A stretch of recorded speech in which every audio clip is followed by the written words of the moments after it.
Nicolas Marty, bonjour. Bonjour.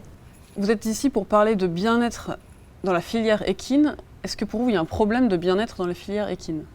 Moi déjà, c'est le terme bien-être qui me gêne profondément, puisque dans le milieu antispéciste, on a un peu l'occasion de l'entendre, principalement venant des milieux de l'élevage, pour parler, et Jocelyne Porcher, face à qui je vais être tout à l'heure, le dit très bien, le bien-être en élevage, ça désigne plutôt l'adaptation de l'animal aux infrastructures dans lesquelles on veut le mettre, plutôt que l'inverse.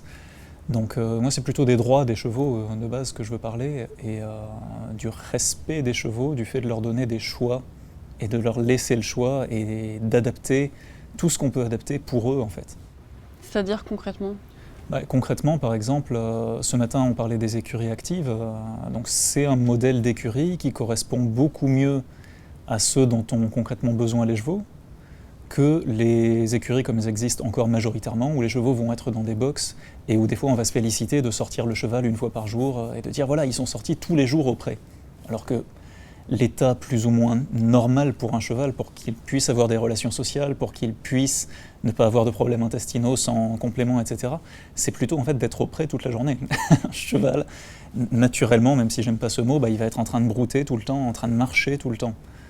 Beaucoup, énormément, pas tous évidemment, mais sont dans des box. Donc notamment leur laisser des choix, c'est mettre en place des choses comme les écuries actives dans un premier lieu, et puis laisser faire les choses d'un point de vue social, laisser faire les choses d'un point de vue du cheval. Derrière, ça implique aussi de leur laisser des choix, ne pas les imposer, ne pas leur imposer de faire des courses, ne pas leur imposer qu'on leur monte dessus, ne pas leur imposer d'autres choses pires comme la corrida ou ce qu'on leur fait dans les fermes à sang, toutes ces choses-là. Alors qu'est-ce qu'on fait des chevaux si on ne fait plus ça avec eux ? Qu'est-ce qu'on fait ?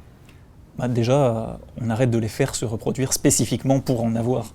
Parce que le nombre de ces chevaux qu'on fait naître pour pouvoir les tester, pour voir s'ils vont pouvoir faire des courses, et ce qui se passe avec la plupart de ces chevaux, je crois que c'est 2/3, qui ne correspondent pas au profil qu'on cherche pour les courses, qu'est-ce qui va se passer pour eux ? Ils vont être reconvertis avec toutes les implications que ça peut avoir, donc ça peut être dans d'autres métiers, ça peut être simplement envoyé à l'abattoir parce qu'ils ne correspondaient pas à ce qu'on attendait d'eux. Et là, c'est quand même un gros problème quand on fait naître des chevaux et finalement on les tue parce qu'on n'a pas eu ce qu'on voulait. On arrête de les élever, déjà il y en a beaucoup moins à gérer, et là on peut se poser la question de comment est-ce qu'on gère la population restante. Est-ce qu'elle est libre ? Est-ce qu'elle est semi-libre parce qu'ils auront peut-être besoin d'aide ? Ça, c'est des questions à poser, quoi. Et le milieu de la cause animale et le milieu antispéciste n'est pas forcément le meilleur à même d'y répondre, même s'il y a des gens dans le milieu antispéciste qui ont monté des chevaux, il y en a même certains qui en montent encore, même si c'est quelque chose que je comprends moins, que j'essaie de comprendre de leur part. C'est peut-être en fait du milieu de la filière équine que devraient venir les recherches de ce côté, que devraient revenir les innovations, comment on peut faire pour garder des liens avec les chevaux, sans les exploiter pour autant pour de l'argent. Parce que les courses, il s'agit quand même beaucoup de ça.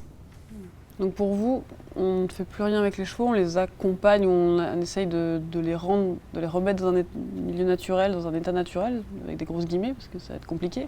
C'est pas ne plus rien faire avec les chevaux. Ça, j'en sais rien si ce serait bien ni pour nous, ni pour eux. Et puis le fait de ne plus leur faire de courses, de ne plus les manger, de ne plus les envoyer faire des corridas, ça n'implique pas d'arrêter de les voir, ça n'implique pas qu'il n'y ait plus de chevaux dans les prés, ou même s'ils sont en semi-liberté parce que pour cette espèce-là c'est mieux adapté et que ça correspond à ce qu'ils ont envie de faire et qu'on leur laisse des choix. Pourquoi pas, on peut continuer à avoir des liens avec des chevaux, se balader avec eux. S'ils ne veulent pas se balader avec nous et qu'on ne les tient pas pour les forcer à le faire, tant pis, c'est leur choix.